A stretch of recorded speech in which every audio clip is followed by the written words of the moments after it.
Hi there. Welcome back to Kari's Confessions, a nonprofit exec tells all. I'm Kari Anderson, principal with Incite Consulting. I spent 25 years in the nonprofit sector in leadership roles with 7 organizations. Now I provide coaching and consulting services to ensure that nonprofits like yours have the structure, systems, and practices to do your best work.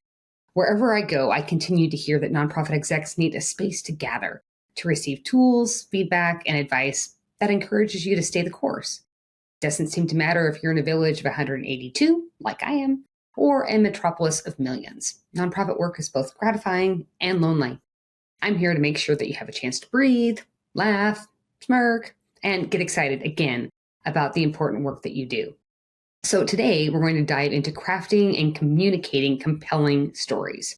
Our session today has 3 takeaways. 1, understanding why our brain loves stories and how this is relevant for how you communicate about your organization.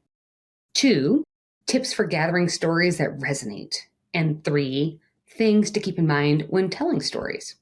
So today I'm inviting you to pause whatever you're doing, unless you're driving, don't pause, and think about your favorite book for starters. You may have several. Pick one. Ask yourself, why do you love it? How does this book make you feel? What impact has the story had on your life?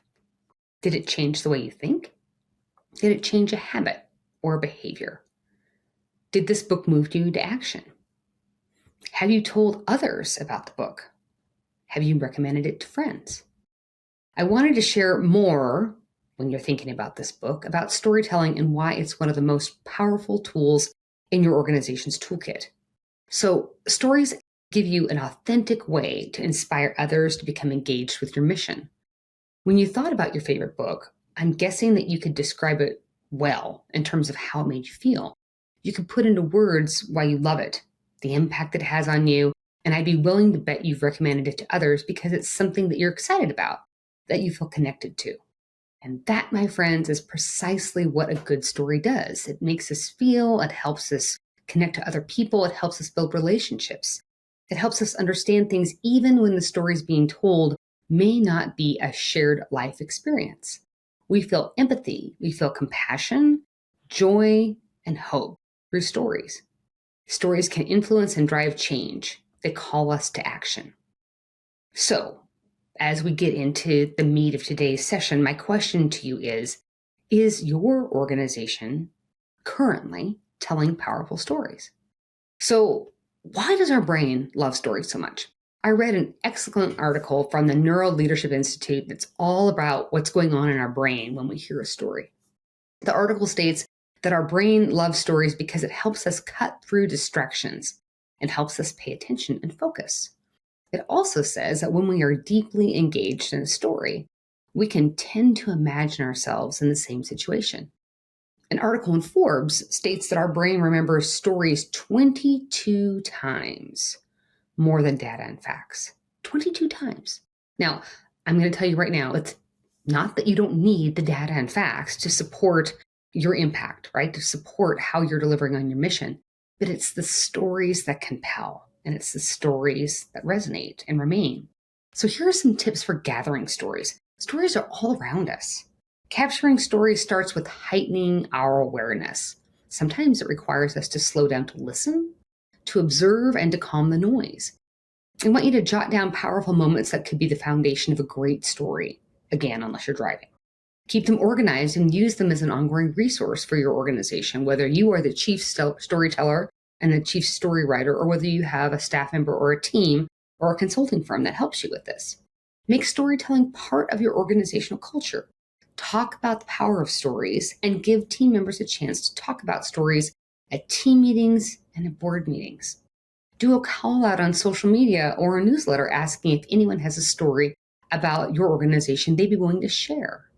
Gathering feedback and listening to your community is truly where the most powerful stories come from. So, things to keep in mind when you're storytelling. Stories are personal, and you always want to be respectful, mindful, and aware of the stories that you're telling. Know your audience.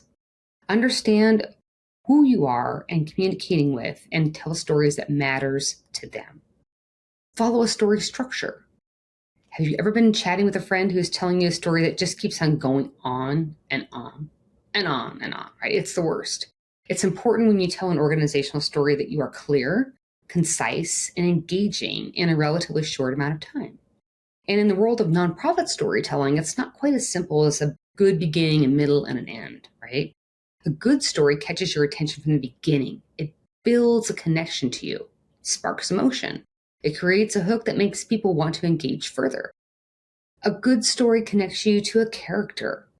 You build a relationship and an understanding of this character and can empathize with their experiences. And when possible, use direct quotes to further underscore this relationship and building the relationship with the character. So good stories have a problem and good stories have a resolution. Good stories should have call to action. What do you want the person to do after engaging in your story? Is it to make a donation? Is it just a sense of appreciation and an accomplishment that they helped to solve a problem? Use a variety of mediums. Video and photos are powerful tools. Use a variety of channels to communicate.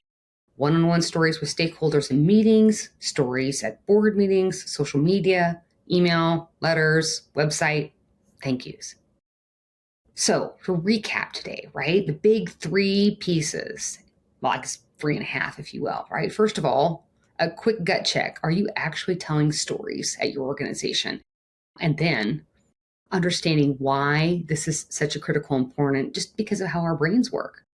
Making sure that you're actually collecting stories and making sure you're using a variety of tools to be able to share stories with your constituents. Make sure to follow me on your favorite streaming platforms, including YouTube, Apple, and Spotify. And for additional resources on organizational storytelling and tools, follow me on Facebook, Instagram, and LinkedIn. You can also check out my website at inciteconsultinggroup.com. Thanks for joining me today and have a great week.